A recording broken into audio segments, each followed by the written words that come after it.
ফুলকপি দিয়ে মুগ ডাল করব, তার জন্য আমি মুগ ডালটা ভেজে নিয়েছি শুকনো খোলায়।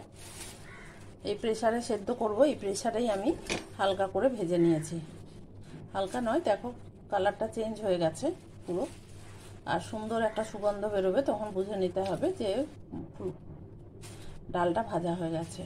খুব বেশি লাল করা চলবে না, তাহলে আবার সেদ্ধ হতে দেরি হবে। আর আমি এই তারের চালিটাই ধুয়ে নেব। এদিকে একটা মশলা করে নেব, কাঁচা লঙ্কা, আদা, টমেটো দিয়ে আমি গ্রাইন্ড করে নেব। ডালটা পরিষ্কার করে ধুয়ে নিলাম, এবার সেদ্ধ বসিয়ে দেব। ফুলকপি এই ছোট কড়াইয়ে আমি ভাপিয়ে নেব।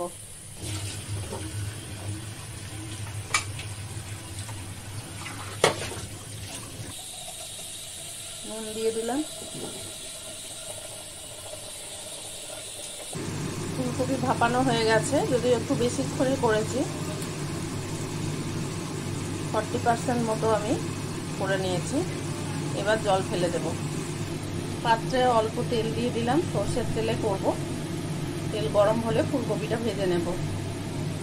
তেল গরম হয়ে গেছে, তেলে আমি অল্প হলুদ আর নুন দিয়ে দিলাম।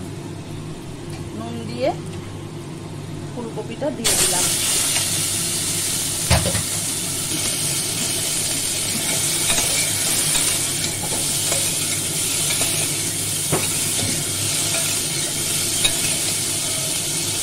ফুলকপি খুব সুন্দর করে ভাজা হয়ে গেছে, আর ভাজবো না। ফুলকপি ভাজার গন্ধটাও বেরিয়ে গেছে।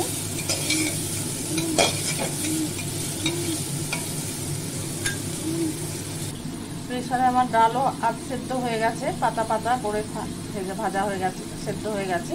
ফুলকপিটা এর মধ্যে ঢেলে রেখে দেব। ফুলকপিটা আমি ঢেলে নিলাম। এবার ওই পাত্রেই আর অল্প করে তেল দিলাম, আরও একটু। আমার ডালের পরিমাণ যেহেতু কম, সেহেতু তেল আমার বেশি ব্যবহার করতে লাগবে না। তেল গরম হয়ে গেলে তাতে আমি শুকনো লঙ্কা, তেজপাতা, জিরে আর সামান্য অল্প হিং ফোড়নে দেব। আমি প্রেসারে একটু করে জল দিয়ে দিলাম, এটা ঢেলে দেব। যেহেতু ফুলকপি আছে তাই আমি হিংটা দিলাম। ফোড়নের গন্ধ বেরোতেই আমি ডালটা ঢেলে দিলাম। একটা ঢাকনা দিয়ে ঢেকে দেব।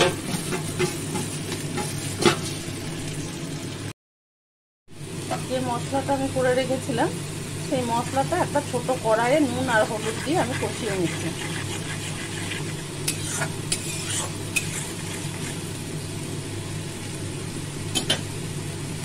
মশলা আমার কষানো হয়ে গেছে, দেখো তেল ছাড়তে শুরু করে দিয়েছে। আমি মশলাটা ডালের মধ্যে দিয়ে দিলাম।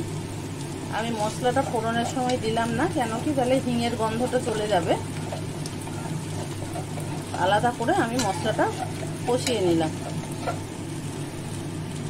তেজপাতাগুলো তুলে ফেলে দেব। তেজপাতাগুলো তুলে ফেলে দিলাম। ডালটা একটু ফুটিয়ে নেব।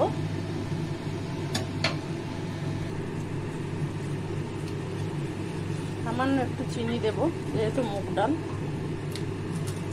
আর একটু শাহি গরম মশলা আমি দিয়ে দেব।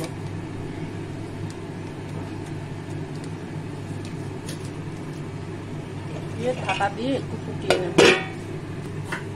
ভালো করে নেড়ে দেব। ফুলকপিগুলো সেদ্ধ হয়েছে কিনা দেখে নেব। দেখে আমি গ্যাস বন্ধ করে দেবো।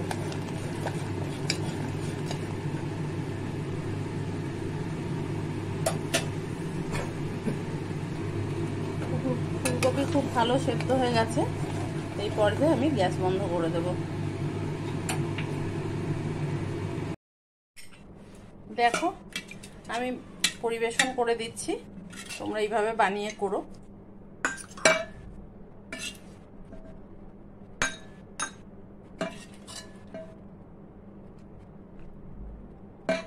ডালটা আর একটু ঘন থাকলে ভালো হয়, আমার একটু পাতলা হয়েছে।